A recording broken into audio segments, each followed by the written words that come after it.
What I really enjoyed about the first Critters is continued within the second movie. Critters main course. This movie felt like if someone watched Gremlins and said, let's do that with our series. It is kind of like Gremlins 2, where Gremlins 2 is a lot more crazy and has a lot more fun with what it's doing. Of course, Gremlins 2 is a lot more self aware. This film is not self aware at all. Maybe a little bit, but like it doesn't come across on the screen as well as it does in Gremlins 2. But this film is still really fun. It gets a lot more crazy. I mean, just look at this. That actually happens in the movie. They get into a ball and they fight a ball of critters. And the bounty hunters get a lot more goofy, have a lot more fun with that. And that's there too. And again, this is low budget, but it has a bigger budget than the sequel, or than the original, I mean.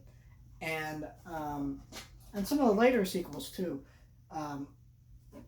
What happened actually was this movie did not perform very well at the box office.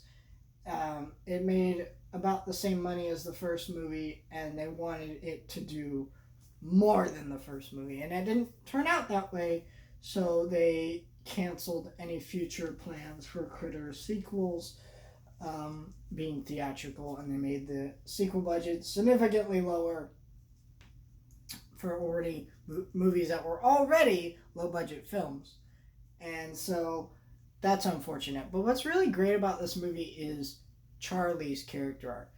Charlie in the first movie was just the town drunk.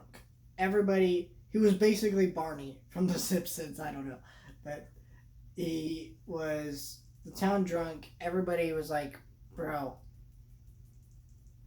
you're full of crap. Nobody believed him about half of the stuff that was going on within the first movie. Of course, in most horror movies, there's always that type of character, but him being the town drunk, that's why. And so he leaves with the bounty hunters to become a bounty hunter. In the second movie, he comes back and he becomes a lot more successful, becomes a better person. And at the end of the first and second movie, he saves the day at the end. And that is just awesome to see.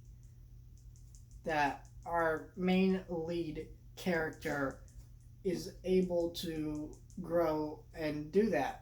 And it's a amount of depth to a character that you wouldn't expect from this type of movie. And I think that's awesome. I really like that character. I mean, it's not like the best character arc I've ever seen or anything, of course, but it's just like, it's still, again, amount of depth from this type of series of movies that you wouldn't expect to have.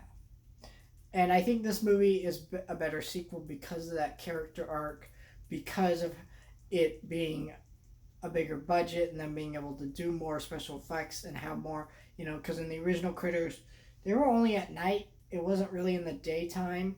And that's also another advantage with this over Gremlins, is that Gremlins is at night majority of the time, but this is in the day. They're attacking this whole town. They're able to do a lot more and have a lot more fun with the type of movie this is, and it's awesome that this is the movie we got. It's unfortunate it didn't do so well, because maybe, who knows, we might have gotten sequels that would have been just as good as this movie, and that would have been great. But we'll talk about the third movie when we get there, and then we'll get to fourth and fifth.